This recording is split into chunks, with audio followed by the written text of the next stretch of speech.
inflasi turun tapi harga barang tak turun-turun pun. Sama orang tak faham. Ni kalaulah orang faham bahawa soal harga barang, soal inflasi ni sebenarnya dia juga berkait dengan perkara seperti gaji. Mereka sebenarnya berharap juga supaya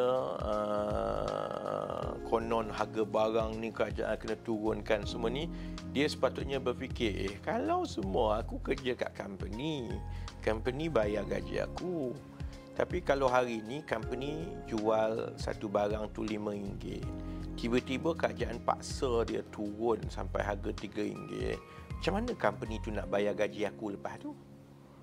Jadi, kalau ada orang terfikirlah, dia sudah tentu menghargai hakikatnya begini. Ada dua perkara soal harga barang. Satu ialah soal kenaikan harga.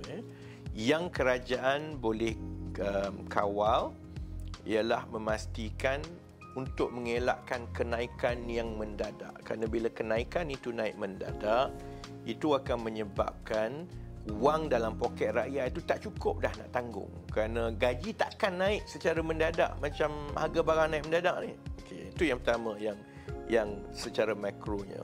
Perkara kedua soal makro dan harga barang ini ialah untuk kita faham bahawa harga barang ini sebahagian besarnya ditentukan oleh supply and demand, permintaan dan juga bekalan.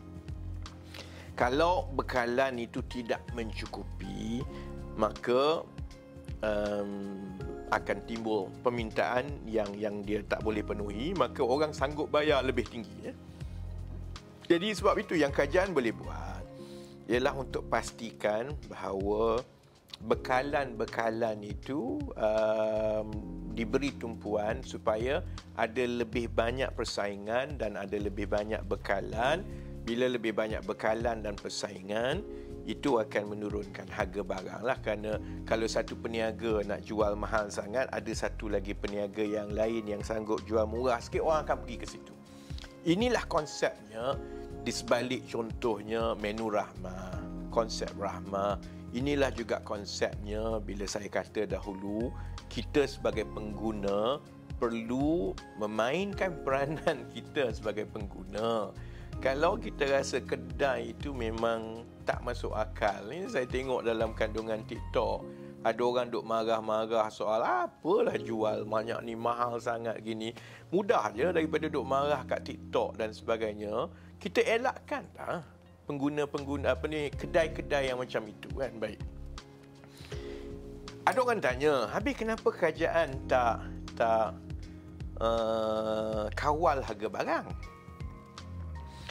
Ada benda yang kita boleh kawal, ada benda yang secara pelaksanaan dan penguatkuasaannya adalah hampir mustahil untuk dikawal.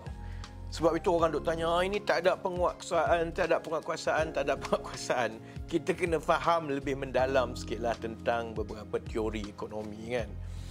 Sebab itu dalam teori ekonomi, dia ada dua perkara yang selalu diperdebatkan oleh pakar ekonomi lah. Satu ialah dari segi kaedah secara prinsipnya untuk mempengaruhi sama ada harga barang ataupun bekalan dan sebagainya kan. Perkara kedua yang selalu diperdebatkan ialah sama ada kaedah itu jika nak dibuat, boleh dibuat ke tidak. Sebab kalau nak buat sesuatu kaedah, kena tengok kos pelaksanaannya, dan kedua dari segi kerumitan melaksanakannya. Yang ini yang bila soal kawal harga barang, kita kena faham apa yang sudah berlaku di Malaysia sekarang kan. Malaysia ada pengalaman yang panjang mengenai harga barang ni. Memang harga barang kita banyak dikawal. Tapi yang dikawal ialah harga barang asas yang digunakan oleh sebahagian besar rakyat kita. Contohnya apa dia? Beras. Dan beras itu bukan semua kita kawal, kerana harga beras yang kita patut kawal ialah harga beras yang digunakan ataupun ialah consume oleh sebahagian besar oleh orang biasa. Kalau ada orang kaya nak beli beras import, basmati yang cukup mahal, yang itu tak gunalah kita kawal kerana berapa keras sangat orang pakai itu kan. So contohnya gula, beras kita kawal. Sama juga dengan gula kita kawal. Gula dalam paket tertentu pada kualiti untuk rakyat biasa dikawal, tapi gula kepada industri tak dikawal. Gula kepada industri itu dia naiklah harga dia kan. Jadi saya bagi beberapa contoh lah kesukaran mengawal harga. Kalau satu-satunya kaedah yang digunakan oleh kerajaan ialah melalui cara menurunkan harga barang dengan kononnya kerajaan tetapkan harga barang. Pertama, kerajaan tak boleh nak tetapkan semua. Contohnya, saya bagi contoh nasi campur. Bayangkan esok, kalau mengikut kepala otak geng-geng PN ni, kita mesti kawal harga nasi campur. Okay. Saya jual nasi campur, ada sayur sikit, ada ayam. Jadi, orang tu jual nasi campur telur dengan tak ada sayur. Orang ni jual lain, orang tu jual. Jadi, untuk mengawal nasi campur itu, hampir mustahil untuk dibuat kerana tidak akan ada satu standard yang seragam. Sama juga nak kawal harga makanan yang dijual oleh gerai, nak kawal macam mana? Sama, lepas tu orang akan kata, kalau macam tu kawal harga yang diorang beli. Baik, beras boleh kawal, gula boleh kawal, dan dah dikawal pun.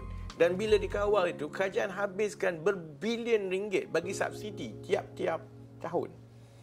Tapi dia bukan saja beli beras, dia bukan saja beli gula, dia juga beli susu pekat manis, dia beli bawang. Okey, bawang kemudian suruh kawal. Bawang ni punyalah banyak grade. Kita boleh kawal satu grade saja. Kalau dia pergi beli grade yang lain, jadi harga dia lain. Jadi kesukaran untuk mengawal keseluruhan harga barang, inilah yang menyebabkan kerajaan perlu mengambil kaedah-kaedah yang berbeza-beza. Kalau tengok kepada harga barang yang dikawal, saya tak tahu sama ada rakyat Malaysia tahu ke tidak. Malaysia sekarang ni memang sudah, kalau berbanding dengan semua negeri-negeri lain di rantau Asia Tenggara ni, Malaysia memang negara yang paling banyak mengawal harga barang. Kategori harga barang makanan yang dikawal tu paling banyak di Malaysia.